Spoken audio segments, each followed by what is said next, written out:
Bonjour à tous et bienvenue dans Entrepreneur Lambda, le podcast qui donne la voix aux entrepreneurs anonymes, passionnés et passionnants. Je suis Steven Pingon, modeste entrepreneur et accompagnant de start-up, et vous pourrez me retrouver chaque mois avec un nouvel épisode. Ce podcast est disponible sur toutes les plateformes, alors n'hésitez pas à vous abonner sur YouTube, Spotify, Apple Podcast ou Deezer pour être informé de l'arrivée de nouveaux épisodes. Je reçois aujourd'hui Guillaume et Sébastien, cofondateurs de BB, Bicyclette en bois. Tout est dans le nom, mais alors pourquoi ? Le vélo est un marché très porteur, mais qui cache aussi une réalité dure à entendre.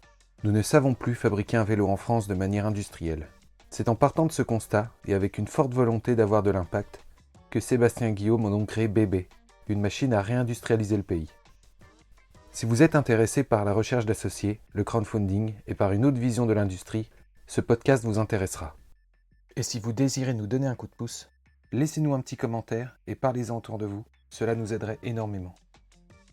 Enfin, si vous désirez retrouver quelques astuces d'entrepreneurs, allez faire un tour sur notre site entrepreneurlambda.fr, que je tâcherai de compléter au gré des épisodes.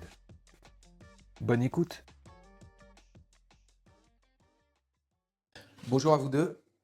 Bonjour. Bonjour. Je suis super content de pouvoir faire ce podcast avec vous. Nous aussi. Raison de plus qu'on on inaugure une grande innovation à l'échelle de mon podcast, un podcast à 3. Donc pour moi, c'est un grand saut technique. Donc je vous remercie de le faire avec moi. Une fois n'est pas coutume, ce que je vous propose avant de parler de votre produit, c'est que vous puissiez vous présenter en tant qu'homme.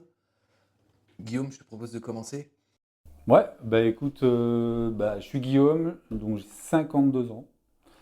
Et aujourd'hui, je suis enseignant en école d'ingénieur à l'INSA à Valenciennes. Et à temps partiel pour passer sur l'entreprise Bicyclette en bois pour la développer à fond, parce que c'est un projet qui prend de l'ampleur. Voilà, j'ai 3 enfants et que j'essaye de voir le plus possible malgré tout. Et voilà. Et toi, Sébastien ? Alors moi, j'ai 45 ans. Mon métier initialement, c'est le même que toi, Steven, c'est d'accompagner les entrepreneurs. Et après avoir essayé de donner énormément de bons conseils, je vais tenter de me les appliquer à moi-même, essayer de faire mentir la maxime du cordonnier mal chaussé. Et donc j'ai rencontré Guillaume il y a quelques mois avec son projet et sa création de bicyclette en bois. Moi, j'étais à la recherche d'un projet. Guillaume était à la recherche d'un associé. On s'est tout de suite bien entendu. Et donc, ça va faire, même plus que ça, 8 ou 9 mois qu'on collabore sur Bébé Bicyclette en bois. On y reviendra, parce que pour moi, c'est vraiment ce qui est notamment hyper intéressant dans votre histoire, c'est comment vous êtes associés. Derrière un entrepreneur, il y a un homme avec un grand H et souvent un enfant. Étant jeune, c'était quoi vos passions et ce qui a peut-être pu vous mettre sur cette voie de aujourd'hui créer une entreprise? Je sais pas, je dirais ce que je peux assez facilement raccrocher avec l'histoire du projet, c'est peut-être une envie très jeune de pas mal bricoler les choses, un peu techniques, etc., et notamment les vélos. En vacances, on avait un endroit où on arrivait à récupérer plein de vieux vélos. Et je m'amusais à 10, 12, 13 ans d'en récupérer 3, tout fracasser, et puis d'en faire un qui allait à peu près bien, que je fracassais moi-même après en roulant dans la forêt, etc. Mais ça a toujours été un truc qui m'a attiré, en fait, le côté technique des choses. C'est pour ça que j'ai fait des études techniques derrière. Et toi, Sébastien? Alors moi, je suis moins bricoleur, c'est pour ça qu'on est complémentaires. Moi, ça me fait surtout penser à mon côté rebelle, parce que je trouve qu'il y a toujours une part de rébellion chez les entrepreneurs, en fait, de sortir du chemin qui est tout tracé. Et moi, même si j'ai fait des belles études, entre guillemets, j'ai jamais eu un rapport très facile à l'autorité, les enseignants. Après, dans la vie salariée, ça a toujours été un petit peu compliqué aussi. Et donc, définitivement, il vaut mieux que je sois entrepreneur et il y a l'envie de pouvoir faire des choses qui ont vraiment du sens pour moi, à ma manière, de pouvoir laisser libre cours à sa créativité. Oui, quand on a préparé cet épisode, tu m'expliquais que tu avais beaucoup de tes proches qui avaient une profession libérale. Ouais. Dans le libéral, il y a liberté. Maintenant que tu connais un peu le milieu, entrepreneuriat et liberté, tu y crois toujours? Oui, oui, si, si, j'y crois toujours. Après, je pense qu'il y a des périodes dans l'entrepreneuriat et que, par exemple, là, on est tout au début, on a beaucoup de travail et du coup, c'est sans doute moins confort et moins libre qu'une vie de salarié. Mais un jour, l'entreprise, elle sera plus pérenne, mieux organisée et peut-être que là, on pourra faire des choix de semaines de 4 jours ou de choses comme ça. Voilà, on est loin de la grande liberté qu'on peut imaginer, mais c'est une façon d'être libre. Qui dit jeunesse dit aussi études. Comment vous avez concrétisé alors ces envies d'enfant dans le cadre de vos études? Ben, moi, j'ai fait des études techniques pas mal poussées par mon père qui voulait que j'en fasse en fait aussi. Et puis, c'est vrai que j'avais l'appétence dans toutes ces matières en fait où il fallait comprendre un peu euh, l'aspect technique des choses. Donc, c'était assez naturel. Mais j'ai eu une frustration quand même au moment de choix d'études après le bac où en fait, moi, j'avais envie de faire du design, vraiment. Et j'étais un peu contrarié dans cette appétence, en fait. Pour moi, le design, c'est quelque chose qui me tentait parce que c'est un peu le mix parfait entre la compétence technique, la conception, etc. Et puis d'un autre côté, la dimension un peu artistique de faire les choses belles, bien et fonctionnelles, raccord avec le monde. C'est pas de la technique pour la technique, c'est la technique au service des gens, des utilisateurs, mais des gens en général, de la société en général. Et ça, c'est vraiment, plus la dimension artistique, c'est vraiment quelque chose qui me bottait. Et par erreur de jeunesse, en fait, bah, j'ai postulé, je me suis fait recaler sur une grande école de design. J'ai pas cherché à approfondir ou à postuler dans d'autres écoles plus modestes, on va dire. Et puis finalement, j'ai fait des études techniques classiques et puis après le professorat. Mais revenir sur ce projet aujourd'hui, on parle de liberté, c'est aussi le fait de garder cette liberté créative en fait sur le projet qui correspond à ce que je cherchais dans cette poursuite d'études en design en fait. Vraiment le côté en même temps la prouesse technique, mais tout le reste qui va avec, c'est-à-dire le beau, l'utile, l'agréable, le service à l'utilisateur et à la société. Et là, on est en plein dedans, quoi. Oui, entreprendre, notamment sur les produits innovants, c'est vrai qu'il y a un lien avec le côté artistique parce que c'est souvent finalement concrétiser une idée en quelque chose, dans la limite que là, il y a une vraie contrainte économique aussi dans ce qu'on dans ce qu'on fait. Donc finalement, ouais, toi, entreprendre, c'est une manière de corriger l'erreur de jeunesse, peut-être inconsciente, que tu as pu faire. C'est ça, ouais. C'est peut-être une petite revanche par rapport disons, pas un mauvais choix, mais une opportunité manquée à une époque. Ouais, tout à fait. Même si ton métier de professeur aujourd'hui te passionne toujours. Oui, exactement. Alors après, sur le métier de professeur, surtout en école d'ingénieur, qui est un métier passionnant, vraiment. D'ailleurs, c'est une des raisons pour laquelle je ne le lâche pas complètement. Euh, on accompagne beaucoup on va dire, bon, c'est des projets qui sont factices à l'échelle, enfin, au niveau des écoles d'ingénieurs, parce que c'est de l'entraînement, c'est de l'enseignement, c'est des modules de formation, mais n'empêche qu'on parle d'innovation, on se fait des semaines d'innovation, on accompagne des projets qui pourraient devenir des startups. D'ailleurs, certains deviennent des startups et arrivent dans des incubateurs. Et du coup, ce rôle d'accompagnant aussi m'a fait prendre conscience que bah, c'est bien d'accompagner les autres, mais ça a une limite. C'est-à-dire qu'à un moment donné, on se dit, mais ce projet-là, il est super, mais j'aurais très bien pu le mener moi-même. Et puis finalement, ça donne envie aussi de voir les autres. Et puis à un moment, on se dit, ben, moi, j'ai envie d'être aussi celui qui est au qui est l'acteur qui est au centre du projet, ou qui est vraiment associé au centre du projet, et qui va se faire accompagner et qui va pousser son truc jusqu'au bout. Et ça, effectivement, c'était l'élément déclencheur à ce moment-là. Ouais. Et toi, Sébastien, alors, donc, une envie d'être libre étant jeune, comment tu as concrétisé ça dans tes études et ta vie pro? J'ai fini, parce que si je vous raconte tout ce qu'il y a avant, ça va prendre beaucoup de temps, mais j'ai terminé avec un Master 2 d'entrepreneuriat et de management de l'innovation. Donc vraiment, la notion d'entrepreneuriat, elle était déjà là. Et finalement, ça ne m'a pas emmené directement vers l'entrepreneuriat, mais ça m'a emmené vers l'accompagnement des entrepreneurs innovants. Et ça m'a amené à faire différents postes comme responsable d'incubateur, responsable de l'entrepreneuriat et enseignant dans des écoles d'ingénieurs également, à Centrale-Île et chez les ingénieurs textiles à Roubaix. Et avec toujours l'idée que c'était en attente d'entreprendre et qu'au contact des entrepreneurs, j'allais me former indirectement et j'allais passer de l'autre côté de la barrière. J'ai essayé 3 fois, ça n'a pas fonctionné. Là, c'est la 4e fois et j'espère vraiment que ce sera la bonne. Je crois que statistiquement, les gens ratent 3 fois avant de réussir dans l'entrepreneuriat. J'ai mes 3 ratés, c'est donc ma bonne fois cette-ci. Ouais, c'est ça, c'est ce qu'on entend souvent. C'est ce qu'on entend souvent. Toi, finalement, Sébastien, c'est intéressant de t'interviewer parce que tu pourrais être peut-être moi-même dans quelques années. Donc, après le job que je fais actuellement d'accompagnant, on peut entreprendre, ça se fait bien et ça sert alors. J'espère que ça va servir.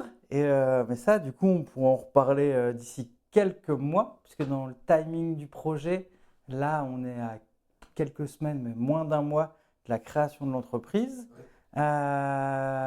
On va bientôt vendre nos premiers vélos. On en reparlera, ouais. Et du coup, on va bientôt avoir des éléments pour dire est-ce que ça a fonctionné ou pas. Ouais. Est-ce que j'ai vraiment réussi mon passage de l'autre côté du miroir ou est-ce que j'étais meilleur accompagnateur qu'entrepreneur? Oui, tout à fait. Parce que, en effet, c'est deux métiers bien différents. Et je pense qu'il y a des entrepreneurs qui, un peu fous, et c'est leur folie qui fait aussi leur performance, qui peut-être seraient des mauvais accompagnants parce que nous, on est là pour avant tout conseiller sur une moyenne et sur des choses qui statistiquement emmènent vers la réussite. Et le coup de folie de l'entrepreneur qui réussit, si on devait conseiller ça tout le temps, on emmènerait des gens dans le mur. Ouais. Et en tout cas, sur un autre sujet là où c'est vraiment très utile, c'est de connaître tous les acteurs de l'écosystème du développement économique local.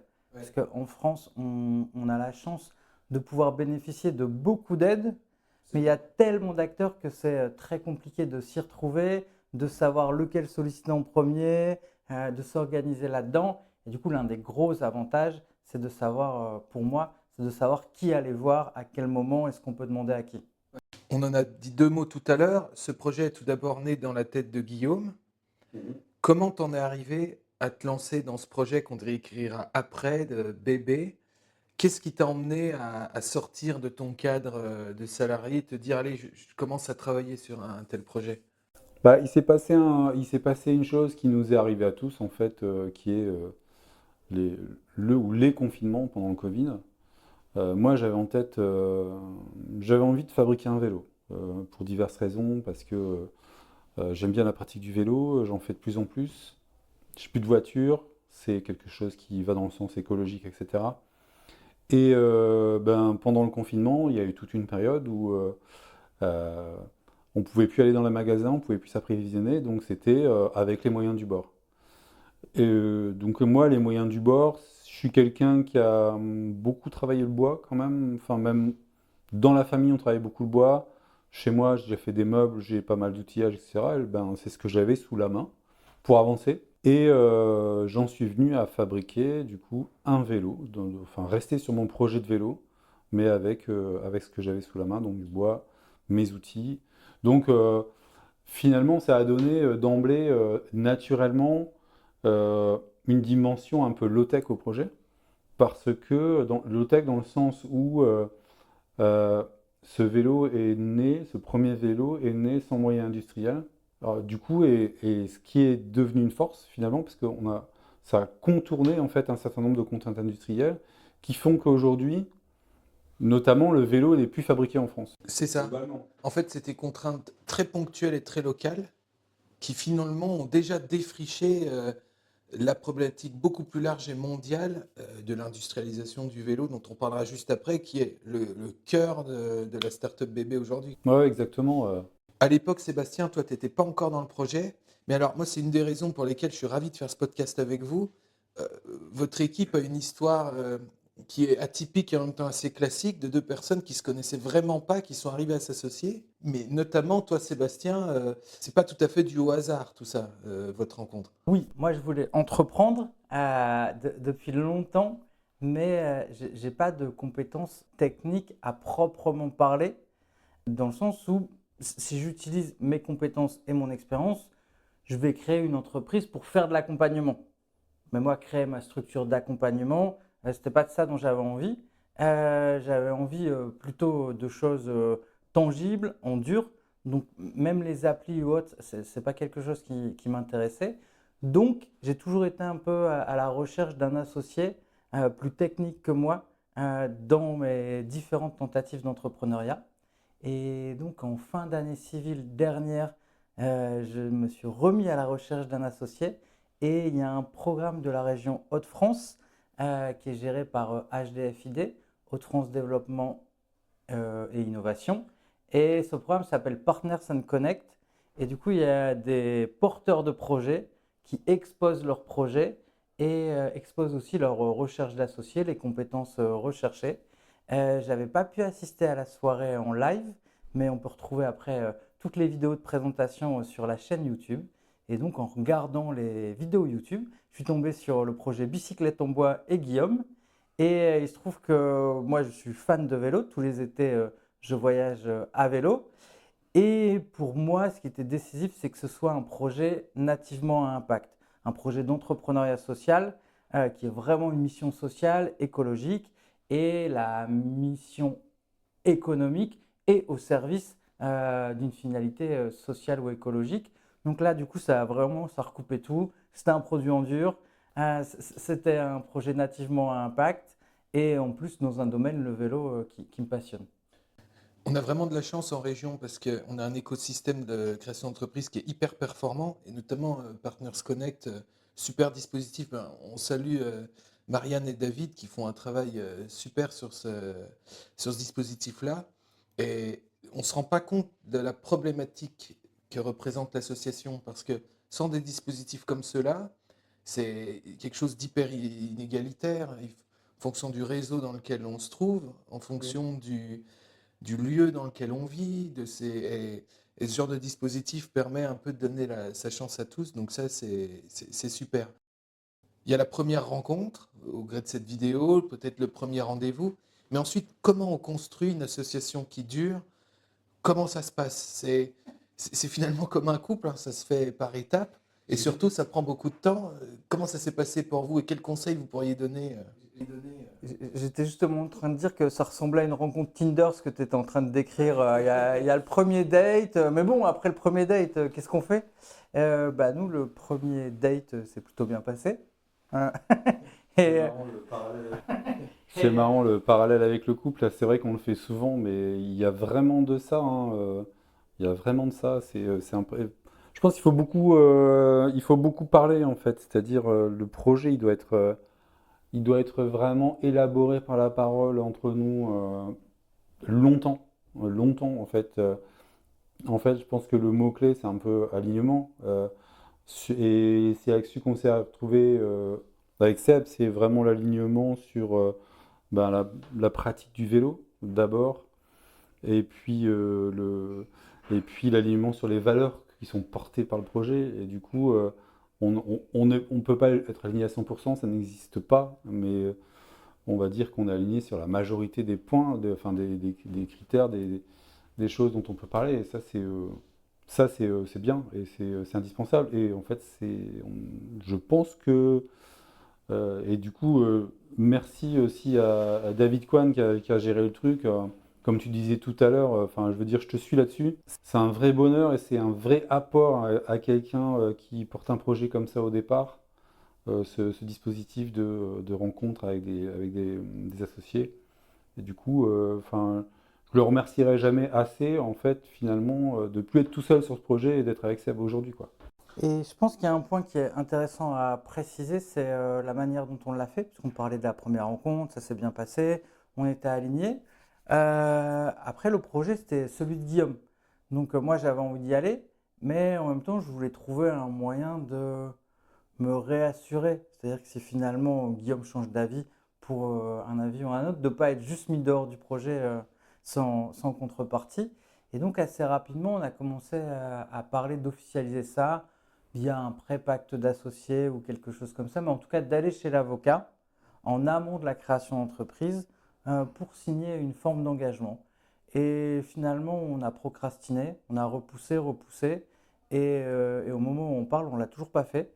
Parce que finalement, après, on a fait plus ample connaissance. Et je pense que la confiance mutuelle s'est vraiment installée. Et de mon côté, je me sentais plus spécialement en danger et plus spécialement avec le besoin d'aller formaliser ça juridiquement. Et donc finalement, on a fonctionné sans rien pendant 9 mois. Et si on dit que la création de l'entreprise, de la SAS en l'occurrence, c'est un peu le contrat de mariage, eh ben, on le signera dans un mois. Ça fera 9-10 mois après la rencontre. Voilà, Pile poil le temps de faire émerger un bébé. c'est ça. Voilà, magnifique jeu de mots. Et on se rend donc bien compte que pour les entrepreneurs qui sont pleinement conscients que leur équipe est incomplète et qui doivent bientôt se lancer dans le dur, il faut du temps, quoi. Moi, comme vous dites 10 mois, malheureusement, ça ne me choque pas. Je pense qu'un grand minimum, c'est peut-être quoi, 6 mois. Et c'est ce temps-là qu'il faut. Le problème que je vois souvent dans les équipes toutes jeunes, c'est comment on embarque l'autre. Comment vous avez fait? Vous vous êtes donné des petites tâches en commun? Vous, vous avez travaillé ensemble en autonomie? Comment Guillaume t'a fait en sorte d'embarquer Sébastien dans du travail? Comment toi, Sébastien, enfin du travail de la co-création, comment toi, Sébastien, tu t'es mis dedans, Sébastien? La première chose, je dirais, c'est que, en fait, ce qui a fonctionné assez vite et qui a fait un positionnement naturel, c'est qu'on a des compétences qui sont complémentaires. C'est-à-dire que, du coup, j'ai eu aucun mal à laisser du terrain à Sébastien sur tous les sujets qui touchent en fait à l'entrepreneuriat, à la recherche de financement, etc., à tout ce qui est expertise comptable, avocat. En fait, Seb a pris ces sujets à bras le corps. Et moi, ça m'a fait une énorme bouffée d'oxygène par rapport au travail de tech, en fait, de développement technique. Donc finalement, il y a un truc qui s'est fait assez naturellement, comme ça, une répartition des tâches. Et ça marche. Mais je dois quand même... euh, Enfin, il y a une difficulté que j'ai eu comment dire, à surmonter avec moi-même. C'est le projet, je l'ai porté pendant 3 ans, en fait, plus de 3 ans tout seul. Et c'est vrai que c'est mon bébé, en fait, hein, pour filer le jeu de mots. Et du coup, ben, il y a nécessité, en fait, de faire un espèce de deuil, enfin, pas une espèce de deuil, mais de lâcher du lest là-dessus, sur la parenté du projet. De lâcher du lest là-dessus, et ça se fait pas non plus en claquant des doigts. En fait, il faut un rapport de confiance, il faut du temps aussi, et il faut pas aller trop vite non plus. Mais voilà. Mais sinon, globalement, les rôles se sont bien répartis. Et faire attention aussi à pas mettre trop de responsabilités tout de suite. Là, quand je t'entendais, une histoire classique que je vois souvent arriver c'est un peu celle-là, c'est le tech qui cherche son associé plutôt business et qui tout de suite finalement lui jette sur les épaules le BP, le prévisionnel, tout ça.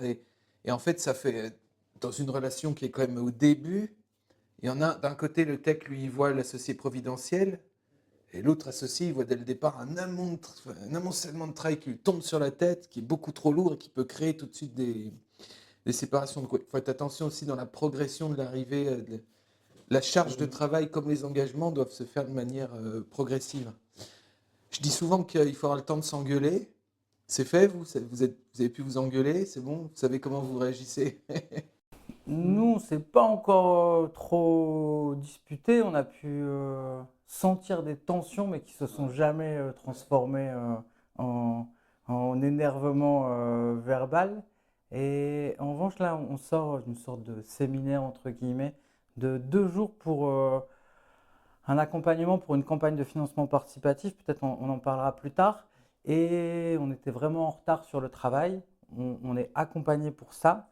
Et finalement, là où on devait travailler le fond de la campagne Ulule, notre accompagnatrice a senti qu'il y avait des choses qui n'étaient pas alignées dans l'équipe et le programme s'est complètement changé et on en a profité pour vraiment exprimer peut-être ce qu'on n'avait pas réussi à exprimer durant tous ces premiers mois de collaboration et repartir sur des bases plus saines. Mais du coup, on l'a fait de manière plutôt calme et détendue ces 2 derniers jours, mais jamais de vraie prise de bec. Et en revanche, sur l'association, donc je suis tout à fait d'accord avec ce que Guillaume décrit, mais on n'a pas été non plus des élèves modèles sur l'association. Je ne sais pas s'il y a une vraie règle du jeu. Donc on a aussi beaucoup tâtonné au départ sur comment se répartissait les tâches.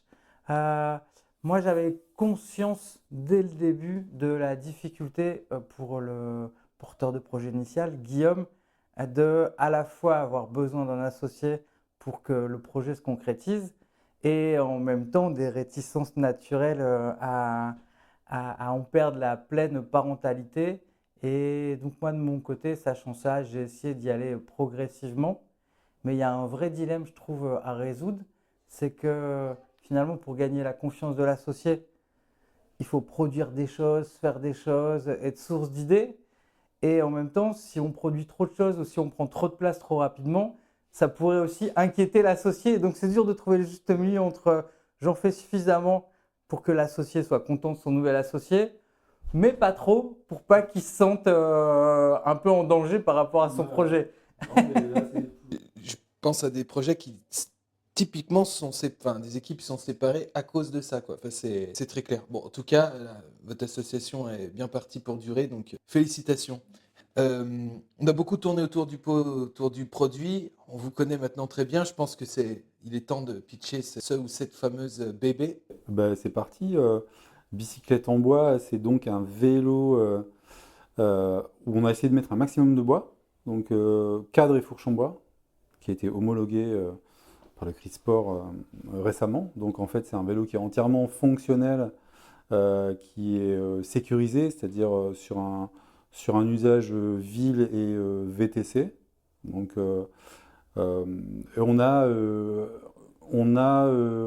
il est équipé aujourd'hui en fait avec des équipements modernes, type frein à disque hydraulique, etc. Il y a un certain nombre de pièces standards en fait, à part le cadre et la fourche, tout est comme sur un vélo normal en fait finalement. Et le bois, ça apporte plein d'avantages. Il y a un avantage écologique d'abord parce qu'on va chercher des ressources qui sont renouvelables. Et du coup, en lieu et place des matériaux classiques, c'est-à-dire acier, aluminium, fibres de carbone, qui ont des impacts environnementaux bien plus importants. Donc là-dessus, on a un gain en fait déjà. Ensuite, le bois, ça apporte une esthétique vraiment particulière et différenciante qui plaît énormément aux gens. En fait, c'est un vélo qui laisse personne indifférent. On s'en rend compte tous les jours quand on roule dans la rue avec. On est très vite en contact avec les gens et il y a une vraie expérience humaine autour du vélo en lui-même, sans parler du projet, mais ça, c'est très très satisfaisant. Et le vélo, alors par ailleurs, enfin le bois pour le vélo, c'est un énorme absorbeur de vibrations, donc ça fait un vélo qui est très confortable. Et le dernier avantage qui nous permet de déployer le côté réindustrialisation et puis le côté sociétal, c'est que le bois, l'assemblage du bois, finalement, c'est une technologie qui est plus simple que les technologies qui sont déployées sur les cadres en acier ou en aluminium, parce qu'on n'a pas la fameuse soudure. La soudure, finalement, c'est ce qui fait que les cadres ont été, dans les années 90, fabriqués, sont partis en Asie, en fait. Du coup, nous, on arrive à réindustrialiser avec des moyens techniques plus simples, ici en local. Que les personnes qui écoutent ce podcast comprennent bien ce que c'est aujourd'hui l'architecture industrielle d'un fabricant de vélo. 90% des cadres de vélo, qui est la seule vraie pièce propre du constructeur qui aujourd'hui achète les composants, est faite à l'étranger. Hein. Exactement, et c'est ça, c'est plus de 90%. Et même certains vélos qui sont estampillés Made in France, finalement, c'est pas vraiment du Made in France, c'est assemblé en France. Et la pièce maîtresse du vélo reste une pièce qui traverse la moitié de la planète dans des cargos. Donc du coup, on est à contre-pied à un peu d'élan écologique qu'on peut avoir quand on se dit je prends mon vélo pour soigner un peu l'environnement et la planète. Bah, le cadre est venu en cargo depuis l'autre bout du monde. Donc c'est ça qu'on essaye de changer. Là où vous, avec votre solution, au-delà d'être différenciant, on parle d'une vraie solution de réindustrialisation. Ouais, c'est ça. Justement, récemment, on a dû formuler notre mission et trouver les bons mots. Et on s'est engagé sur, donc ça c'est le grand rêve, hein, la vision plutôt, c'est décarboner et relocaliser l'industrie du vélo tout en encourageant la mobilité douce. Et du coup, pour ça, effectivement, on conçoit, on fabrique et on vend un vélo à l'empreinte carbone la plus faible possible et aux bénéfices sociaux les plus importants. Les bénéfices sociaux, ils viennent de la relocalisation, de la création d'emplois sur le territoire. Et on essaie d'aller encore plus loin sur les bénéfices sociaux parce que Guillaume a dit que le bois, finalement, la technique pour faire un cadre et une fourche était moindre parce qu'il n'y a pas les soudures. Et on va essayer de réaliser ça avec un ESAT. Un ESAT, c'est un établissement d'aide par le travail qui va employer des personnes en situation de handicap. Et donc, Guillaume, sur sa partie ingénierie, a vraiment réfléchi la chaîne de montage, le banc de montage, pour que des personnes en ESAT puissent réaliser cette découpe du bois et cet assemblage du cadre et de la fourche. Donc c'est vraiment l'idée, c'est d'avoir le moins d'empreintes écologiques et le plus de bénéfices sociaux, sociétaux grâce à ce vélo en bois. Le vélo en bois existe depuis longtemps. On en voit souvent sur les réseaux sociaux parce qu'il est vrai que c'est toujours impressionnant. Qu'est-ce qui différencie un bébé de tous ces produits qu'on peut voir passer parfois Si on est sur le bois, on va surtout citer deux concurrents. Les vélos en bambou, qui ont été une forme de mode. Nous, si on fait ça, c'est pour avoir le vélo le plus écologique possible. Et malheureusement, sur le bambou, il y a peu de bois. Parce que le bambou, ça va forcément rester rectiligne. Et c'est difficile de tailler le bambou. Et donc, on va avoir quelques morceaux de bambou embriqués dans beaucoup de pièces métalliques. Donc finalement, moi, je trouve que sur le bambou, on a plus un gain en termes de design, si on aime ce design-là, qu'un vrai gain écologique. Ça, c'est pour les premiers vélos en bois. Les deuxièmes, c'est des vélos en bois massif qui sont magnifiques. Mais là, on parle vraiment d'un travail d'ébénisterie. Et donc, forcément, on a des vélos, enfin des cadres en l'occurrence, qui sont très très chers. Il y a rarement la fourche. Souvent, c'est que le cadre. C'est des œuvres d'art. C'est très beau. Ça peut rouler très très vite. C'est très performant. Sauf que souvent, au mieux, on va lâcher 5 000 euros. Et après, il n'y a pas de plafond. On peut aller à 15 000 20 000 euros. Et avec Guillaume, ce qu'on voulait faire, c'est un vélo en bois plus accessible. Après, comme on fait un vélo très vertueux, fabriqué en France, on n'est pas du tout low cost. Mais en tout cas, dans le secteur du vélo en bois, on essaie d'être le vélo le plus accessible possible. Ça, c'était notre stratégie. L'objectif de bébé, c'est bien qu'il roule tous les jours et que ce soit un vrai objet de mobilité. Pour cet objet du quotidien, votre tarif, c'est quoi pour... On arrive à produire un vélo donc commuteur équipé pour les trajets du quotidien, c'est-à-dire garde-boue, porte-bagages, phare, dynamo, etc., autour de 2 000 euros, un peu plus que 2 000 euros. Notre modèle de base, il est un peu en dessous de 2 000 euros. Donc, comme dit Sébastien, c'est des prix qui sont pour une personne qui cherche un vélo en bois, basé sur du bois, en fait, on est sur un des tarifs les moins chers. Et peut-être ce qu'on peut dire c'est la dimension industrielle de notre produit. Puisque du coup, nous, on va passer par de la découpe numérique. Là, je prends plus ma casquette de Guillaume, je vais essayer de ne pas dire trop de bêtises. Donc, une CNC, une fraiseuse numérique, qui va nous permettre d'industrialiser une partie du process de la découpe de bois. On ne le fait pas manuellement comme sur du bois massif et comme un ébéniste pourrait le faire. Nous, on industrialise une partie du process et c'est là-dessus qu'on peut faire des économies et proposer un vélo en bois moins cher que nos concurrents. Et je rajouterais ce qu'a dit Seb, qui est très juste, hein. Je valide, en fait, les moyens industriels sont des moyens qui sont extrêmement aujourd'hui développés, qu'on trouve un peu partout. C'est une machine, une commande numérique, une CNC, une fraiseuse numérique.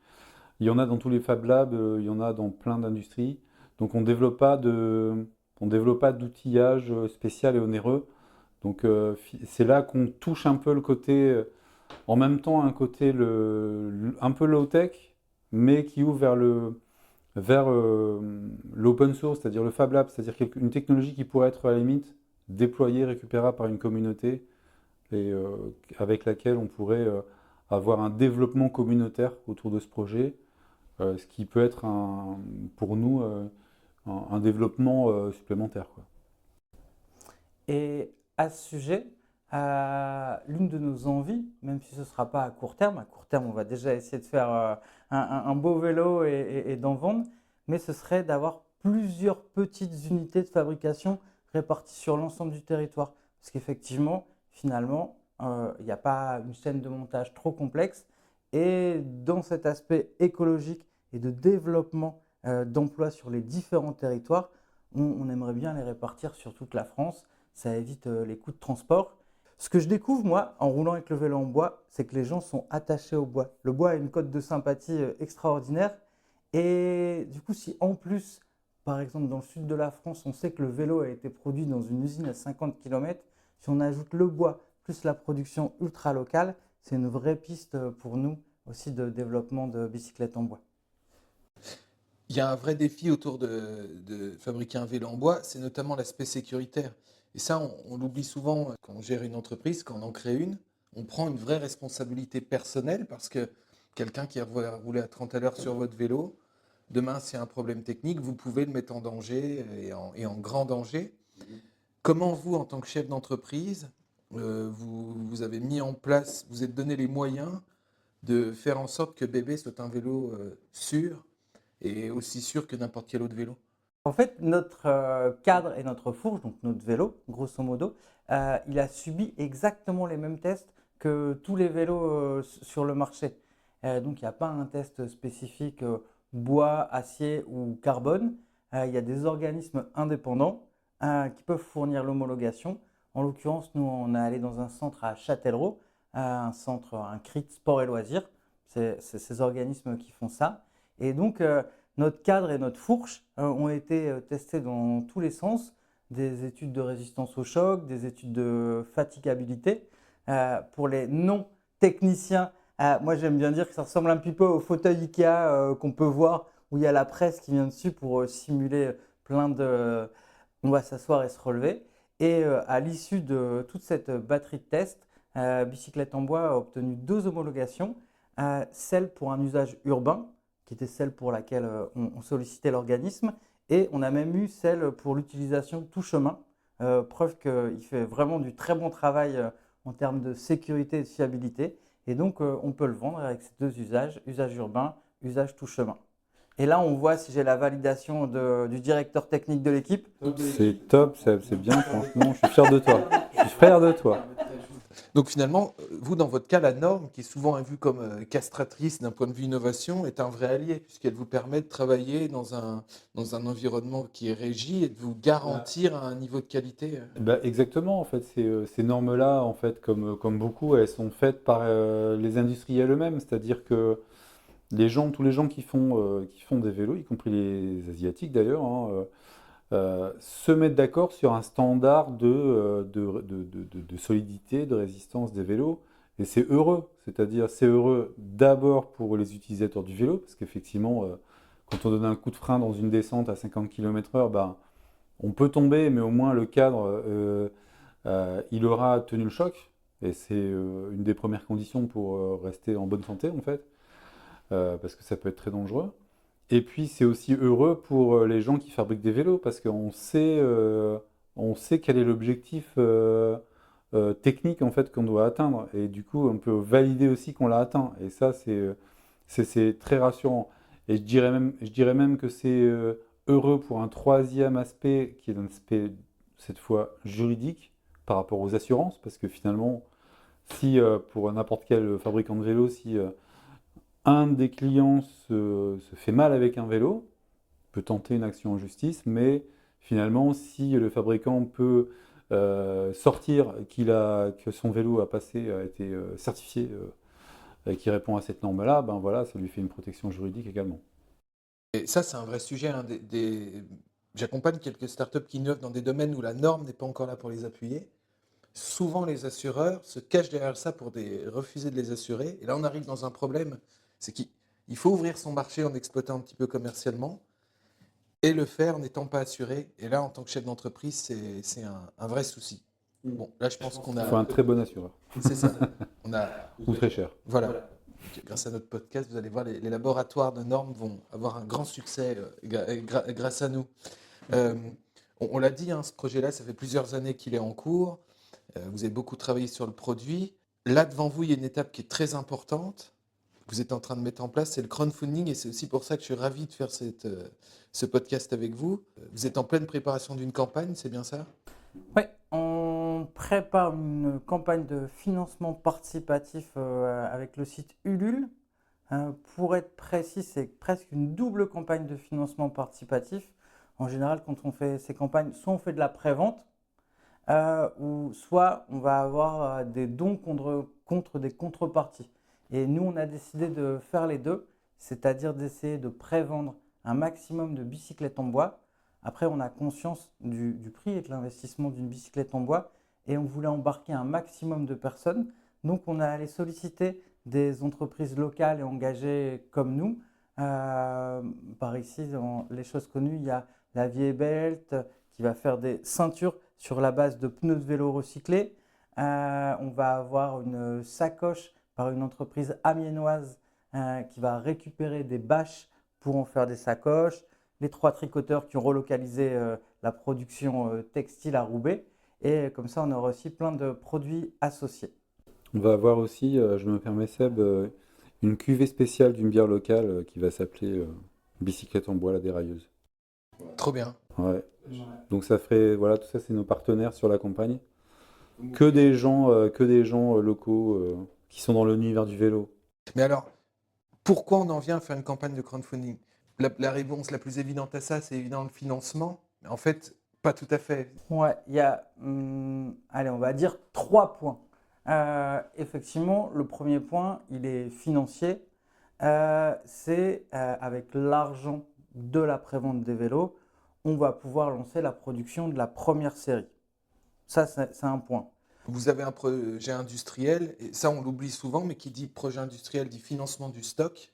Et donc là, finalement, c'est une façon de financer votre premier stock. Exactement, on doit acheter le bois, on doit acheter les différents composants du vélo, on doit payer aussi les salariés qui vont le construire. Et donc, du coup, la prévente du vélo va nous permettre de faire ça. Néanmoins, souvent, quand on regarde les campagnes de crowdfunding, il y a très peu de marge à la fin. Et du coup, une campagne, elle sert surtout à faire la preuve de la viabilité du projet. Souvent, au début, le projet, c'est des beaux PowerPoint, des beaux pitchs, des belles présentations, mais c'est virtuel. Et du coup, si on va avoir un financeur, évidemment, il nous dit, c'est très bien, sur le papier, ça a l'air de bien fonctionner, mais dans la vraie vie, est-ce que vous allez savoir le faire? Et nous, du coup, on a choisi de faire cette campagne de financement participatif avant d'aller solliciter les financeurs pour pouvoir aller les voir en leur disant, ben voilà, nous, on en a déjà vendu autant, on a su les produire, on a des bons retours clients, tout le monde a été livré et tout le monde est satisfait de son vélo. Et du coup, c'est plus du tout la même négociation avec un financeur quand on a fait cette preuve-là. Et le troisième point, c'est la communication. Finalement, souvent, les campagnes de financement participatif, c'est les premières grosses campagnes de com des startups. Et souvent, 1 an ou 2, quand on tape le nom de la startup, on retombe sur la page de financement participatif, d'où l'intérêt de faire très attention à sa campagne, à ses visuels, au texte, au fait qu'elles soient un succès, parce que pendant plusieurs mois, voire plus d'1 an, eh ben, ce sera la référence principale quand on fera la recherche web. On peut penser, quand on ne connaît pas le milieu, que la campagne de crowdfunding, c'est finalement de créer une page et puis de laisser les personnes tomber amoureux du produit et que la campagne explose. Vous écoutant, j'ai l'impression que c'est en fait un énorme travail pour vous-même faire en sorte que les personnes viennent à vous. Comment vous vous préparez à cette campagne? Depuis combien de temps vous y travaillez? Et comment vous êtes entouré? Comment ça se passe pour lancer une telle campagne? Parce que l'objectif est important, hein, chez vous. Il y a pas loin de 100 000 euros d'objectif, si je dis pas de bêtises, c'est ça? Il y a plusieurs paliers, on appelle ça comme ça dans les campagnes de crowdfunding. Nous, notre premier palier pour dire que la campagne est réussie, c'est 35 000 euros. Oui. Mais ce serait une petite victoire, 35 000 euros. Et après, on aura un palier à 50 000, un à 75 000. Et si on atteint celui à 100 000, voire plus, là, on sera vraiment très, très heureux. Mais effectivement, pour atteindre ces montants-là sur ce genre de campagne, c'est énormément de préparation. Donc, nous, ça fait déjà plusieurs mois qu'on y travaille. Et surtout, on se fait conseiller. On a embauché quelqu'un euh, qui, chaque semaine, nous accompagne pour préparer la campagne, préparer la page, comme tu disais aussi, mais aussi anticiper les relations avec la presse, anticiper les relations avec les premiers acheteurs. Là, il y a des choses m'échappent là, mais en tout cas, il y a vraiment beaucoup de choses à travailler et tellement de choses à travailler qu'au moment où on comptait la faire cet automne, et hier, c'est tout frais, on a décidé qu'on préférait décaler pour vraiment être au point et vraiment faire une grande et belle campagne de financement participatif. Et donc, on la fera plutôt fin janvier de l'année prochaine. Et comme ça, en plus, on sera pile poil dans le créneau pour livrer pour le printemps, le moment où tout le monde décide de reprendre son vélo pour aller au travail. Il y a toujours les plus courageux qui sont bien équipés comme Guillaume, qui affrontent la pluie, la neige, mais il y en a d'autres qui sont beaucoup plus nombreux et qui attendent les beaux jours. Et donc, comme ça, le bébé sera calé avec l'arrivée des beaux jours l'année prochaine. C'est un choix courageux de votre part d'avoir repoussé cette campagne. Comment vous le vivez, vous, en tant que chef d'entreprise, ce report? Ça a été une vraie décision qui n'a pas été simple, effectivement. Alors, repousser, disons, en fait, on n'a pas, on se donne pas le droit à l'erreur. En fait, c'est vraiment ça, c'est ça le fil conducteur.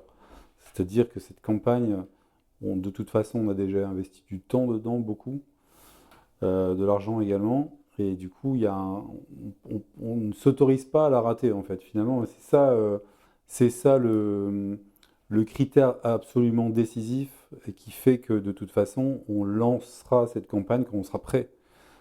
Sinon, c'est pas la peine. Donc, ça passe par une petite déception de se dire qu'on n'est pas prêt, mais en fait, finalement, notre crédibilité, elle est en jeu, et puis on sera de toute façon d'autant plus crédible qu'on la réussira. Donc, je pense que c'était la bonne décision. On a dû choisir entre rater dans un mois ou réussir dans 3 mois. Et du coup, on s'est dit on va réussir dans 3 mois plutôt. Parce que, ouais, le crowdfunding, vraiment une exposition, on s'expose à un risque énorme et la non-réussite est malheureusement souvent létale pour les projets. C'est une double exposition parce que finalement, on s'expose à notre clientèle, enfin notre cible clientèle, et aussi aux financeurs. C'est-à-dire que le risque, il est que si cette campagne est ratée, finalement, elle est ratée sur les deux tableaux. Du coup, et après, il y a du travail pour remonter en fait la pente. Et il y a 2 points que j'avais envie d'aborder, puisque là, on parle de préparation de la campagne, et quelque part, si je schématise, on pourrait se dire, tiens, on n'a pas fait notre vidéo à temps, ou on n'a pas fait notre page à temps. Mais il y a aussi la dimension satisfaction des futurs clients. Et nous, on a aussi pris un peu de retard sur l'outil de production, et on ne voulait pas avoir un délai de livraison trop long, c'est-à-dire que les contributeurs, ceux qui ont préacheté la bicyclette, attendent 6 mois pour avoir la bicyclette en bois, et finalement qu'il y ait une sorte de bad buzz autour du fait de bicyclette en bois, et elle est belle, mais il faut être patient. Donc du coup, il y a aussi tous les éléments autour du projet. Est-ce que ceux-là sont prêts pour lancer maintenant ou plus tard? Et on a estimé que c'était plus prudent de faire ça en début d'année prochaine. Et, et pour être encore plus précis sur un autre point, je pense qu'on avait suffisamment bien préparé, on parlait de palier tout à l'heure, pour atteindre les 35 000 sans doute cet automne. Mais en se donnant 3 mois de plus, on se donne la chance de peut-être faire 100 000, d'aller sur des paliers plus importants. Donc c'est ça aussi qui a fait le choix.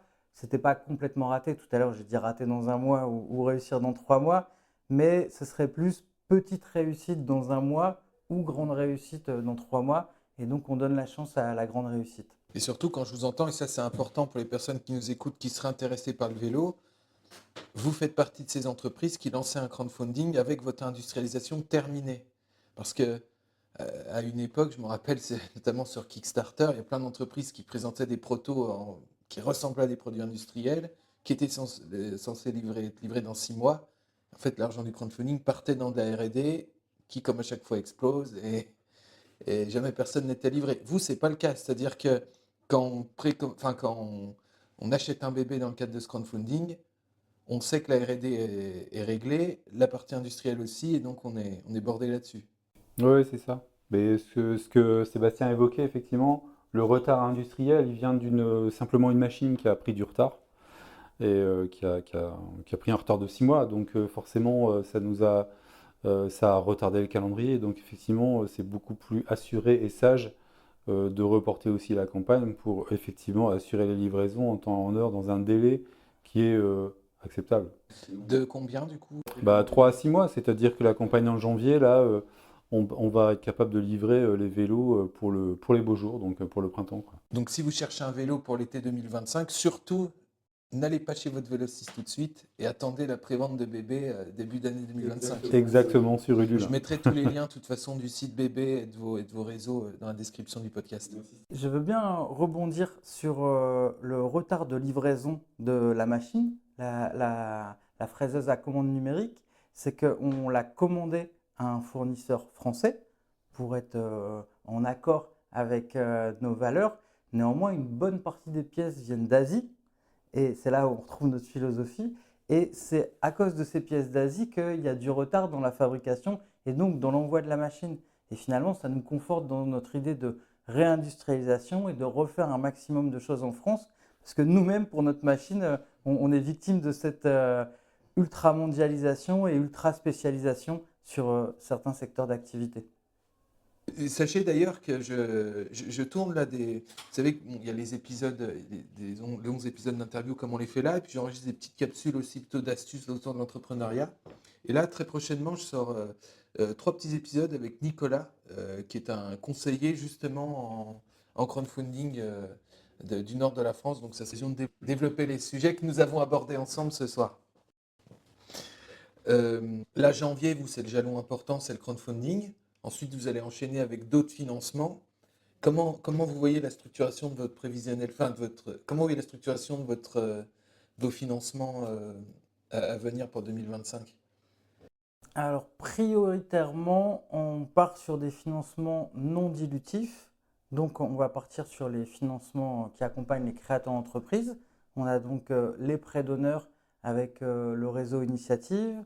En métropole lilloise, on a une structure un peu plus grosse qui s'appelle Au Défi. Après, on pourra solliciter aussi Réseau Entreprendre. Au défi qui est un organisme de prêt d'honneur spécifique aux Hauts-de-France qui finance que l'innovation. Et on les salue, sont vraiment importants parce que le prêt est un volume important avec un fort impact. Donc ça, c'est pour les prêts d'honneur. Alors pour être un peu pédagogique avec les auditeurs, les prêts d'honneur, c'est des prêts qui sont faits directement aux personnes qui portent des projets d'entreprise, mais pas à l'entreprise. Mais ça permet de renforcer les fonds propres de l'entreprise. Ensuite, on va aller chercher les financements autour de l'innovation. Ça, c'est essentiellement la BPI. Et nous, on a beaucoup de recherche et développement. On a un premier vélo qui se décline déjà en version musculaire et en version assistance électrique. Mais Guillaume a plein de super idées pour développer d'autres modèles. Et donc, tout ce travail de R&D peut être en partie financé par la Banque publique d'investissement. Et à côté de ça, on va faire un prêt bancaire de manière assez classique. Donc là, c'est tous les financements dilutifs. On va sans doute aussi aller voir Noractif qui accompagne les entrepreneurs engagés et qui fait des prêts à l'entreprise. Et puis, on reste à l'écoute de Business Angels qui seraient intéressés par notre projet, tout en ayant en tête que c'est un projet à impact, que nous, on le veut vertueux et qu'il faudra forcément que ce soit des Business Angels qui adhèrent à cet esprit-là parce qu'on ne sera pas le projet le plus rentable des Hauts-de-France dans les années à venir, mais on défend une vraie vision de réindustrialisation, d'écologie, de décarbonation. Et donc, si des Business Angels ont envie de faire des investissements rentables, mais pas ultra rentables, on est à l'écoute. Le message est passé.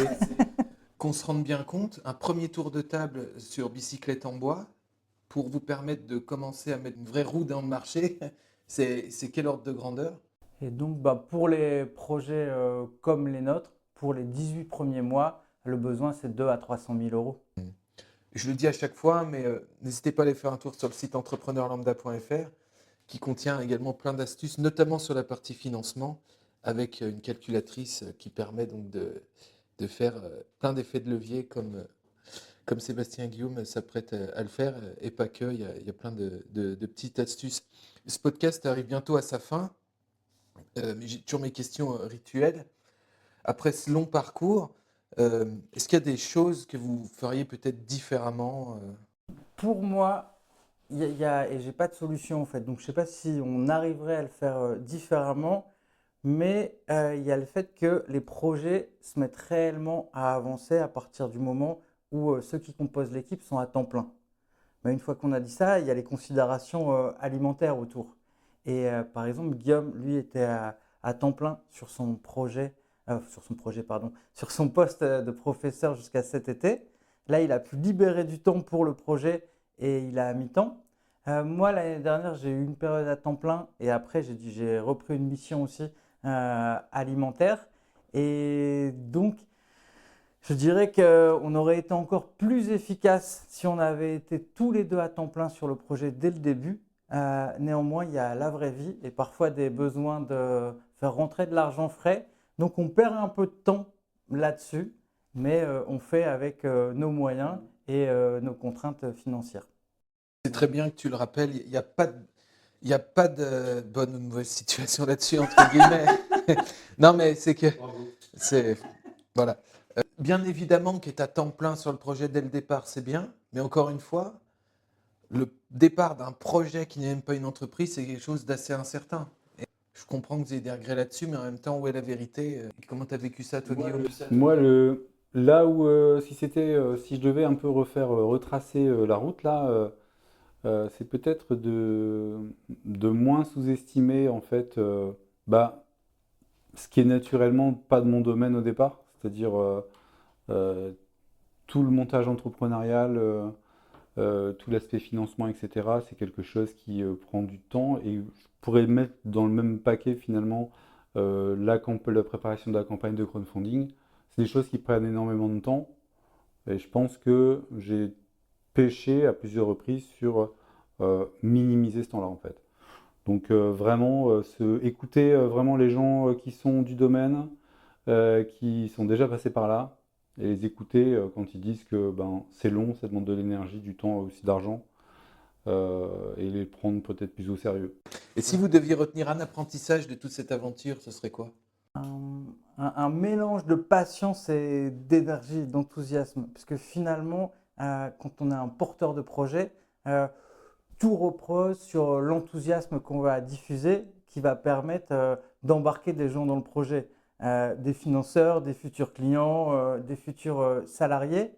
Et en même temps, ça prend du temps. Et donc, il faut faire cohabiter l'enthousiasme pour emmener les gens dans le projet et à côté de ça, avoir la patience suffisante parce que ça va quand même prendre plusieurs mois. Et si on part du départ du projet, c'est-à-dire Guillaume, plusieurs années avant de prendre réellement forme. Bah écoutez, merci, merci messieurs, j'étais vraiment ravi de faire cet épisode avec vous. Ben, merci Steven, c'était génial, c'était super. Dans quelques semaines avec la campagne, je suis sûr que ça va être un carton, je vous le souhaite en tout cas. Ouais. Et puis d'ici là, ben, n'hésitez pas à aller faire un tour du coup sur le site de Bicyclette en Bois pour découvrir ce magnifique produit. Franchement, c'est super. Et puis bah, participer à la campagne, que ce soit pour le vélo, c'est bien l'objectif, ou alors pour les super contreparties. Pour la dérailleuse, Pour la bière, la dérailleuse. ouais, cuvée spéciale bicyclette en bois. Merci Voilà, Steven. messieurs. Merci d'avoir écouté cet épisode.